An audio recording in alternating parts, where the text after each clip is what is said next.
എന്നാൽ ഞാൻ ഷോക്കായത് കുഞ്ഞിനെ കിട്ടിയെന്നറിഞ്ഞപ്പോഴാണ്. അങ്ങനെയൊരു ട്വിസ്റ്റ് ഞാൻ പ്രതീക്ഷിച്ചിരുന്നില്ല. അതുകൊണ്ട് തന്നെ എനിക്ക് ദേഷ്യം വന്നു. പിന്നെ കുഞ്ഞിനെ എങ്ങനെയെങ്കിലും ഒഴിവാക്കാമെന്ന് സമാധാനിച്ച് ഇച്ചായൻ്റെ കൂടെയിരുന്നു. അവളുടെ മരണത്തോടെ ഇച്ചായനാകെ തകർന്നു പോയിരുന്നു. റീത്തയുടെ വീട്ടുകാരെന്ന് പറയാൻ അവളുടെ പപ്പയും അമ്മയും മാത്രമുണ്ടായിരുന്നുള്ളൂ. അവർ മകളുടെ മരണവാർത്തയറിഞ്ഞ് മമ്മ പ്രഷർ കൂടി മരിച്ചു. കുറച്ചു കഴിഞ്ഞപ്പോൾ അവളുടെ പപ്പയും മരിച്ചു. അങ്ങനെ അവരുടെ സ്വത്തുക്കളുടെ പൂർണ്ണാവകാശി ജോർജ് ചായനായി മാറി. റീത്ത മരിച്ച സമയം ഞാൻ നന്നായി മുതലെടുത്തു. ഡാനിയെ ഞാനാണ് സ്വീകരിച്ചത്. അങ്ങനെ ചെറുപ്പം മുതലേ അവൻ എന്നെയാണ് കണ്ടു വളർന്നത്. ഡാനിക്ക് ഞാനില്ലാതെ ഒന്നിനും കഴിയില്ല എന്നൊരവസ്ഥ ഞാനാക്കി മാറ്റി. അങ്ങനെ തന്നെ ഉണ്ടാക്കിയെടുത്തിരുന്നു. അവൻ അത്രയ്ക്ക് ഇഷ്ടമായിരുന്നു എന്നോട്. എനിക്ക് ചായനിലേക്കുള്ള വഴിയും അവനായിരുന്നു. അങ്ങനെ ഡാനിയെ നോക്കാൻ വേണ്ടിയാണ് മേരി അമ്മച്ചി ഇങ്ങോട്ടേക്ക് വരുന്നത്. അങ്ങനെ എനിക്ക് അവരുടെ മുന്നിലും അഭിനയിക്കേണ്ടി വന്നു. എന്നാൽ ഇച്ചായനെ എനിക്ക് കിട്ടുകയുള്ളൂ എന്ന് മനസ്സിലായി. അതുകൊണ്ട് തന്നെ ഇച്ചായനെയും ഡാനിയെയും അമ്മച്ചിയെയും ഞാൻ നന്നായിട്ട് തന്നെ നോക്കി. 2 വർഷങ്ങൾക്ക് ശേഷം അമ്മച്ചി തന്നെയാണ് ഇച്ചായനോട് എന്നെ വിവാഹം കഴിക്കാൻ പറഞ്ഞത്. അപ്പോൾ ഡാനിക്ക് 2 വയസ്സ് കഴിഞ്ഞിരുന്നു. അമ്മച്ചി പറഞ്ഞത് പ്രകാരം ഡാനിയെ നന്നായിട്ട് ഞാൻ നോക്കുന്നുണ്ട് എന്ന വിശ്വാസത്തിൽ മനസ്സില്ലാ മനസ്സോടെ ജോർജ് കുര്യൻ എൻ്റെ കഴുത്തിൽ മിന്നുകെട്ടി. പക്ഷേ അങ്ങേര് എന്നെ ഒരു ഭാര്യയായി കണ്ടിരുന്നില്ല. ഒരു മുറിയിൽ ഉറങ്ങുമ്പോഴും അയാളുടെ മനസ്സിൽ മുഴുവൻ റീത്തയോടുള്ള പ്രണയം മാത്രമായിരുന്നു. ഡാനിയെ നോക്കി നന്ദി അയാൾ പ്രകടിപ്പിക്കുന്നത് എന്നെ നല്ലൊരു സുഹൃത്തായി കാണുന്നു എന്ന് പറഞ്ഞുകൊണ്ടാണ്. എൻ്റെ ഈ ജന്മം മുഴുവൻ ഞാൻ പ്രണയിച്ചിട്ടും അയാൾ അത് മനസ്സിലാക്കിയില്ല. ഇനിയും അയാളെ മനസ്സിലാക്കാൻ നിന്നൊരു വിഡ്ഢിയാകാൻ ഞാൻ തയ്യാറല്ല. കുറച്ച് മാസം കഴിഞ്ഞപ്പോഴേക്കും അമ്മച്ചിക്ക് എന്നെക്കുറിച്ച് മനസ്സിലാവാൻ തുടങ്ങിയെന്ന് എനിക്ക് മനസ്സിലായി. അങ്ങനെ ഞാൻ അമ്മച്ചിയെയും തളർത്തി കിടത്തി. അമ്മച്ചി കുടിച്ചുകൊണ്ടിരുന്ന ഗുളിക മാറ്റിക്കൊടുത്തു. അങ്ങനെ അമ്മച്ചിയും തളർന്ന് കിടപ്പിലായി. കൊല്ലാൻ നോക്കിയതായിരുന്നു. പക്ഷേ ആ തള്ളയ്ക്ക് ഒടുക്കത്തെ ആയുസ്സായതുകൊണ്ട് തന്നെ മരിച്ചില്ല, കിടപ്പിലായി പോയി. അങ്ങനെ ആ ഭാഗം കുറച്ച് സമാധാനമായി. പിന്നെ ബാക്കി ഉണ്ടായിരുന്നത് ഡാനിയായിരുന്നു. അവനെ കൊല്ലാൻ എനിക്ക് ഈസിയാണ്. കാരണം അന്നൊക്കെ ഞാനെന്ന് വെച്ച അവന് ജീവനായിരുന്നു. ഞാൻ എന്ത് കൊടുത്താലും അവൻ കഴിക്കും. അങ്ങനെ അവന് ഭക്ഷണത്തിൽ വിഷം ചേർത്ത് ഒഴിവാക്കാമെന്ന് ചിന്തിച്ചിരുന്ന സമയത്താണ് ഒരിടത്തി പോലെ ഇച്ചായൻ ആരോടോ ഫോൺ വിളിച്ച് സംസാരിക്കുന്നത് ഞാൻ കേട്ടത്. എല്ലാ സ്വത്തുക്കളും ഡാനിയുടെ പേരിലാണെന്ന്. അതോടെ ആയതും അവനെ തട്ടിക്കളയുന്ന പ്ലാൻ ഞാൻ അങ്ങ് ഒഴിവാക്കി. അങ്ങനെ അവൻ്റെ വളർച്ചയിൽ ഞാൻ അവൻ്റെ കൂടെ നിന്നു. കാരണം എൻ്റെ ഏട്ടൻ്റെ മോളെ കൊണ്ട് അവനെ കെട്ടിക്കാം, എന്നിട്ട് അവൻ്റെ സ്വത്തുക്കൾ കൈക്കലാക്കി അവനെ ഒഴിവാക്കാമെന്നായിരുന്നു എൻ്റെ അടുത്ത പ്ലാന്. അതാണ് ആ പന്ന മോള് കാരണം നടക്കാതെ പോയത്. അങ്ങനെയാണ് എനിക്ക് ജോർജിനോട് തീർത്താൽ തീരാത്ത പകയുണ്ടായത്. അതുകൊണ്ട് എനിക്ക് സ്വത്തുക്കൾ തന്നെയാണ് ലക്ഷ്യം. അയാളുടെ പ്രണയം എന്നും റീത്തയോട് മാത്രമാണ്. സാറ പകയോടെ പറഞ്ഞു നിർത്തി. അത് ശരി, ഇങ്ങനെയൊക്കെയാണ് കാര്യങ്ങൾ. അപ്പോൾ ജോൺ ആൻറ്റിയുടെ മോനാണെന്നും ഡാനി ആൻറ്റിയുടെ മകനല്ലെന്നും ഡാനിക്ക് ഇപ്പോഴും അറിയില്ല എന്നാണോ ആൻറ്റി പറയുന്നത്? ജോയൽ സംശയത്തോട് ചോദിച്ചു. ഒരിക്കലും അവനതറിയില്ല. അഥവാ അവൻ ഇനി എപ്പോഴെങ്കിലും അറിഞ്ഞാലും അന്നവനെ ചവിട്ടി നിൽക്കാൻ അവൻ്റെ കാൽ ചുവട്ടിൽ ഒരു തരി മണ്ണ് പോലും ഇല്ലാതെയാക്കും ഈ സാറ. ഒരിക്കൽ എനിക്കെതിരെ നിൽക്കാൻ നോക്കിയതാ ഇവിടുത്തെ കിളവി. അങ്ങനെ വെറുതെ വിടാൻ കഴിയുമോ? അതാണെന്ന് വീൽ ചെയറും തള്ളി നടക്കുന്നത്. എനിക്കെതിരെ ആര് നിന്നാലും അവസ്ഥ ഇതുതന്നെയാകും. ആൻറ്റിയുടെ കൂടെ എന്തിനും ഞാനും ജനിയും ഉണ്ടാകും. പക്ഷെ പകരം നന്ദു, അവളെ എനിക്ക് വേണം. ഒരിക്കലും ഡാനിയും അവളും ഒന്നാകാനോ ഒരുമിച്ച് ജീവിക്കാനോ പാടില്ല. അതിന് നമ്മൾ അവസരം ഉണ്ടാക്കി കൊടുക്കരുത്. ഞാൻ മോഹിച്ചതാണ് ഒരിക്കലെങ്കിലും അവളെ എനിക്കൊപ്പം കിടക്കണമെന്ന്.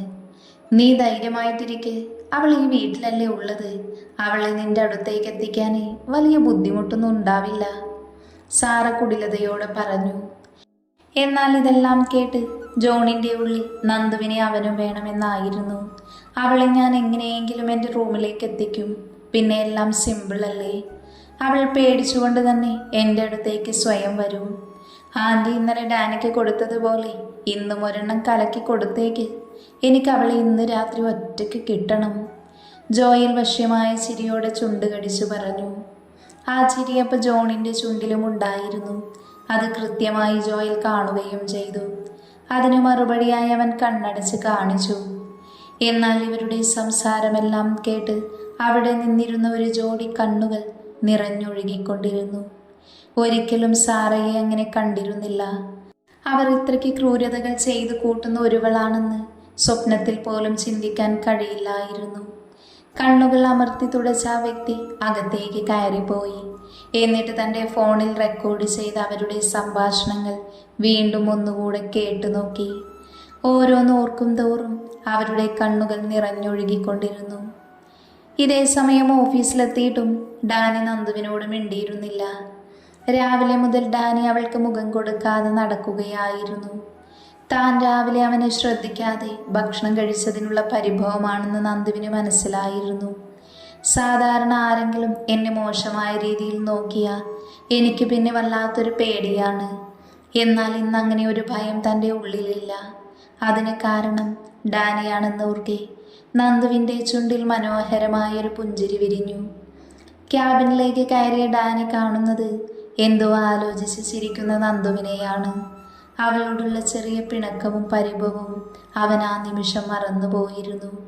അത്രയ്ക്കും മനോഹരമായിരുന്നു അവളുടെ പുഞ്ചിരി. ആ നിഷ്കളങ്കമായ പുഞ്ചിരിയിൽ അവൻ വീണു എന്ന് വേണം പറയാൻ. ഡാനിയുടെ കാലുകൾ നന്ദുവിൻ്റെ അരികിലേക്ക് ചലിച്ചു. അവളെ കെട്ടിപ്പിടിച്ച് ആ പുഞ്ചിരിക്കുന്ന അതിരങ്ങളിൽ ചുംബിക്കാൻ കൊതിച്ചവൻ. നന്ദുവിൻ്റെ ക്യാബിൻ ഡോറ് തുറക്കാനായി പോയതും ക്യാബിനിലേക്ക് ജെനി കയറി വന്നതും ഒരുമിച്ചായിരുന്നു. ഡാനി പെട്ടെന്ന് തന്നെ അവിടെയുള്ള സോഫയിലേക്കിരുന്ന് ഫോണെടുത്ത് നോക്കാൻ തുടങ്ങി. ജെനിയുടെ അപ്രതീക്ഷിതമായ വരവ് ആ നിമിഷം ഡാനി പ്രതീക്ഷിച്ചിരുന്നില്ല. അതുകൊണ്ട് തന്നെ ആ ഒരു ഞെട്ടൽ അവനുണ്ടായിരുന്നു. എങ്ങാനും ഞാൻ ശ്രീയെ പോയി കെട്ടിപ്പിടിച്ച് ചുംബിക്കുന്നത് ഇവൾ കണ്ടാൽ ഇതുവരെ അവരുടെ മുൻപിൽ അഭിനയിച്ചതെല്ലാം വെള്ളത്തിലാവുമെന്ന് അവൻ ഓർത്തുപോയി. എന്തോ ഭാഗ്യത്തിനാണ് ശ്രീയുടെ അടുത്തെത്തുന്നതിന് മുൻപേ തന്നെ ജെനി കയറി വന്നത് എന്നോർത്തു ആ നിമിഷം അവൻ. ജെനി അകത്തേക്ക് കയറിയപ്പോൾ കാണുന്നത് ഫോണിൽ നോക്കി അവൻ്റെ ക്യാബിനിലിരിക്കുന്ന ഡാനിയെയും നന്ദുവിൻ്റെ ക്യാബിനിലിരുന്ന് അവളുടെ വർക്ക് ചെയ്യുന്ന നന്ദുവിനെയുമായിരുന്നു. നന്ദു ജെനി വന്നതറിഞ്ഞ് ഡാനിയെ നോക്കാതെ അവളുടെ ജോലിയിൽ ശ്രദ്ധിച്ചു. അത് കണ്ടതും ജെനിയുടെ ചുണ്ടിൽ പുച്ഛത്തിൽ ചിരി വിരിഞ്ഞു. എന്താ ജെനി? ഡാനിയുടെ ചോദ്യമാണ് ജെനിയെ ചിന്തകളിൽ നിന്നും തിരിച്ചുകൊണ്ട് വന്നത്. അത് പിന്നെ ഡാനി, അല്ല സർ, ഞാൻ ഈ ഫയലൊന്ന് സൈൻ ചെയ്യാൻ വന്നതാ. ഇങ്ങത്താ. അല്ല, നീ എന്താ ഇന്ന് അരമണിക്കൂർ വൈകിയാണല്ലോ ഓഫീസിലേക്ക് വന്നത്? ഡാനി കുറച്ച് ദേഷ്യത്തിൽ ചോദിച്ചു. അത് സർ, ഏട്ടായി വന്നപ്പോൾ അവൻ്റെ കൂടെ കുറച്ച് സമയം ഇരുന്നു. നിനക്ക് തോന്നുമ്പോൾ വരാനേ, ഇത് നിന്റെ ഓഫീസല്ല. സോറി സർ, ഇനി ആവർത്തിക്കില്ല. ആവർത്തിക്കാതിരിക്കുന്നതാണ് നിനക്ക് നല്ലത്. ഡാനി അത് പറഞ്ഞ് അവൻ്റെ സീറ്റിൽ ചെന്നിരുന്നു. ആ സമയം ജെനി അവരുടെ കയ്യിലെ ചെറിയ ക്യാമറ ഘടിപ്പിച്ചൊരു സ്റ്റിക്ക് അവിടെ വെച്ചു. ഡാനിയുടെ കണ്ണിൽ പെടാതെ വയ്ക്കാൻ അവൾ പരമാവധി ശ്രദ്ധിച്ചു. അതുകൊണ്ട് തന്നെ അവൻ കണ്ടില്ല എന്നൊരു ധാരണയിലായിരുന്നു അവൾ. അവളുടെ ഓരോ നീക്കവും ഡാനി ശ്രദ്ധിക്കുന്നുണ്ടായിരുന്നു. അവൾ ക്യാമറ വെക്കുന്നത് പോലും അവൻ കണ്ടിരുന്നു. അതുകൊണ്ട് തന്നെ ഡാനി ആ ഭാഗത്തേക്ക് നോക്കാനേ പോയില്ല. അവൻ പെട്ടെന്ന് ജെനിക്ക് സൈൻ കൊടുത്ത് അവളെ ക്യാബിനിൽ നിന്നും പറഞ്ഞു വിട്ടു. ജെനി ക്യാബിനിൽ നിന്നിറങ്ങി അവളുടെ ഫോൺ എടുത്ത് ഇച്ഛ എന്ന് സേവ് ചെയ്തിരിക്കുന്ന നമ്പറിലേക്ക് ഡയൽ ചെയ്തു.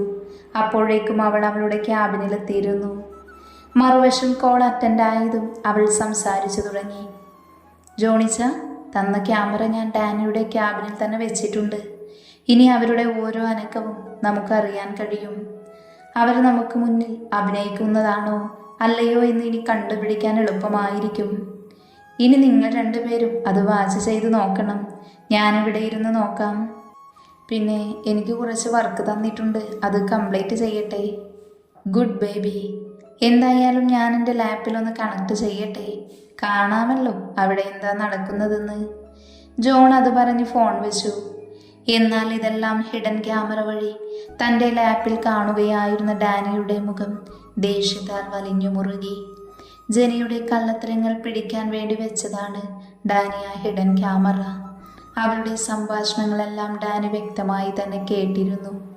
മറുവശത്ത് ആരായിരിക്കുമെന്ന് ഡാനിക്ക് നന്നായി മനസ്സിലായിരുന്നു. എന്തായാലും ഇത്രയ്ക്ക് കഷ്ടപ്പെട്ട് നീയും നിന്റെ പുന്നാര മറ്റവനും കൂടി ചെയ്തു വെച്ചതല്ലേ, നിങ്ങളെ ഒന്ന് സന്തോഷിപ്പിച്ചേക്കാം. ഡാനി അത് മനസ്സിൽ പറഞ്ഞുകൊണ്ട് നന്ദുവിനെ ഉറക്കെ വിളിച്ചു. ശ്രീനന്ദ. ഡാനി കലിപ്പിൽ തന്നെയാണ് വിളിച്ചത്. എന്നാൽ ഡാനിയുടെ ശബ്ദം കേട്ട് നന്ദു ഒന്ന് പേടിച്ചുപോയി. നന്ദു അവളുടെ സീറ്റിൽ നിന്നും എണീറ്റ് ഡാനിയുടെ അടുത്തേക്ക് പേടിയോടെ വന്നു. അവൻ്റെ മുഖം കാണി നന്ദു പേടിച്ചു വിറയ്ക്കാൻ തുടങ്ങി. അത്രയ്ക്കും ദേഷ്യത്തോടെ വലിഞ്ഞു മുറുകിയ മുഖത്തോടെ ഇരിക്കുകയായിരുന്നു ഡാനി. അവൻ്റെ മുഖം ദേഷ്യത്താൽ ചുവന്ന് തുടത്തിയിട്ടുണ്ട്. ഞാൻ തന്ന വർക്ക് ചെയ്തു കഴിഞ്ഞോ? ഡാനി കലിപ്പോടെ തന്നെയാണ് ചോദിച്ചത്. ഇല്ല, ചെയ്തുകൊണ്ടിരിക്കുന്നതേ ഉള്ളൂ. നന്ദു പതിഞ്ഞ സ്വരത്തിൽ പറഞ്ഞു. ഇതെൻ്റെ ഓഫീസാണ്. ഇവിടെ എൻ്റെ എംപ്ലോയീസ് എല്ലാം എനിക്ക് ഒരുപോലെയാ. നിനക്ക് തോന്നുന്നത് പോലെ ജോലി ചെയ്യാനേ ഇത് നിന്റെ അച്ഛൻ്റെ വകയല്ല. നിനക്കായിട്ട് ഇവിടെ ഒരു പ്രത്യേകതയുമില്ല. ഞാൻ തരുന്ന ജോലി എല്ലാം കൃത്യസമയത്ത് തന്നെ എൻ്റെ ടേബിളിൽ എത്തിയിരിക്കണം. മനസ്സിലായോ നിനക്ക്? ഡാനി അത്രയും ദേഷ്യത്തോടെ കണ്ടതും നന്ദുവിന് തൻ്റെ വിഷമം സഹിക്കാനായില്ല. അവളുടെ കണ്ണുകൾ നിറഞ്ഞൊഴുകി. പിന്നെ പോരാത്തതിന് തൻ്റെ അച്ഛനെ കൂടെ വലിച്ചിട്ടത് അവൾക്കൊട്ടും സഹിക്കാൻ കഴിഞ്ഞില്ല. അതുകൊണ്ട് തന്നെ അവളുടെ കണ്ണുകൾ നിറഞ്ഞൊഴുകിക്കൊണ്ടിരുന്നു. നന്ദുവിൻ്റെ കരച്ചിൽ കണ്ട് ഡാനിക്ക് ഉള്ളിൽ വിഷമം തോന്നിയെങ്കിലും അവൻ്റെ ആ ഭാവം മുഖത്തേക്ക് വരാതിരിക്കാൻ അവൻ പരമാവധി ശ്രമിച്ചിരുന്നു. ഇവിടെ നിന്ന് മോങ്ങാതെ പോയി തൻ്റെ വർക്ക് കംപ്ലീറ്റ് ചെയ്യ്. അവളുടെ ഒരു കള്ളക്കണ്ണീര്. ഡാനി അതും പറഞ്ഞ് അവളിൽ നിന്ന് മുഖം തിരിച്ചു. സോറി ശ്രീ, എൻ്റെ നിവൃത്തികേടാണ് നിന്നെ ഇപ്പം കരയിപ്പിച്ചത്. തമാശയ്ക്കാണെങ്കിലും നിന്റെ കണ്ണുകൾ നിറയുന്നത് കാണാൻ എനിക്ക് കഴിയില്ല പെണ്ണേ. കുറച്ച് സമയം കൂടി നീ എനിക്ക് താ. ഡാനി പതിയെ മനസ്സിൽ പറഞ്ഞു. എന്നാൽ ഇതെല്ലാം ക്യാമറയിലൂടെ കണ്ട ജോണിൻ്റെയും ജോയലിൻ്റെയും സാറയുടെയും ഉള്ളിൽ സന്തോഷം നിറഞ്ഞു തൂവി. ഡാനിയും നന്ദുവും സ്നേഹത്തിലല്ല എന്ന് അവർക്ക് ഉറപ്പായി. എന്നാൽ തൻ്റെ ക്യാബിനിലിരുന്ന് അവരുടെ ലാപ്പിൽ കാണുന്ന ജെനിയുടെ മനസ്സിലുണ്ടായിരുന്നത് നന്ദുവിനെ ചേർത്തു പിടിച്ച് എൻ്റെ പെണ്ണാണ് എന്ന് പറയുകയും അവളെ ആവേശത്തോടെ ചുംബിക്കുകയും ചെയ്തിരുന്ന ഡാനിയുടെ മുഖമായിരുന്നു. അതെല്ലാം ഓർക്കെ അവളുടെ ഉള്ളിൽ സംശയം നിറഞ്ഞു. എന്താണ് അവർക്കിടയിൽ സംഭവിച്ചതെന്ന് മനസ്സിലാക്കാൻ ഒരു മാർഗവുമില്ലല്ലോ എന്നോർത്ത് അവളുടെ തലപുകഞ്ഞു. ഡാനി വേഗം ഫോണെടുത്ത് സാമിനും ആൽവിക്കും മെസ്സേജ് ചെയ്തു. അവർ കളി തുടങ്ങി. ഡാനിയുടെ മെസ്സേജ് കണ്ടതും സാമും ആൽവിയും പുച്ഛത്തോടെ ചിരിച്ചു. എന്നിട്ട് മറുപടി അയച്ചു. നമ്മൾ അവരുടെ മുന്നേ തുടങ്ങിയതല്ലേ, പിന്നെ എന്തിനു നീ പേടിക്കണം? അത് കണ്ടതും ഡാനിയുടെ ചുണ്ടിൽ ഒരു ചിരിയുണ്ടായിരുന്നു. ആ ചിരി സാമിലും ആൽവിയിലും ഉണ്ടായിരുന്നു ആ നിമിഷം. ക്യാബിനിലേക്ക് വന്ന നന്ദു അടക്കി വെച്ചിരുന്ന വിഷമം മുഴുവൻ കരഞ്ഞു തീർത്തു. രാവിലെ താൻ മിണ്ടാത്തതിലാണോ ഇത്രയും ദേഷ്യമെന്നറിയാതെ അവൾ ആകെ വലഞ്ഞു. എന്തിനാണ് ഇത്രയും തന്നോട് ദേഷ്യപ്പെട്ടത് എന്നറിയാതെ അവൾക്കൊരു സമാധാനവും ഉണ്ടായിരുന്നില്ല. ഇത്രയും സ്നേഹത്തോടെ പെരുമാറിയിട്ട് പെട്ടെന്ന് ഇങ്ങനെ ഒരു ഭാവമാറ്റത്തിൻ്റെ അർത്ഥം എന്താണെന്ന് മനസ്സിലാകുന്നില്ലല്ലോ. അവരുടെ എല്ലാവരുടെയും മുന്നിൽ ദേഷ്യപ്പെട്ടത് അവർ കാണാനാണെന്ന് അറിയാം. പക്ഷേ ഇവിടെ ഞാനും ഇച്ചായനും മാത്രമല്ലേ ഉള്ളൂ. എന്നിട്ടും എന്തിനായിരിക്കും ഇച്ചായൻ എന്നോട് ദേഷ്യപ്പെട്ടത്? നന്ദു മനസ്സിൽ ഓരോന്ന് ഓർത്തുകൊണ്ട് കരഞ്ഞുപോയി.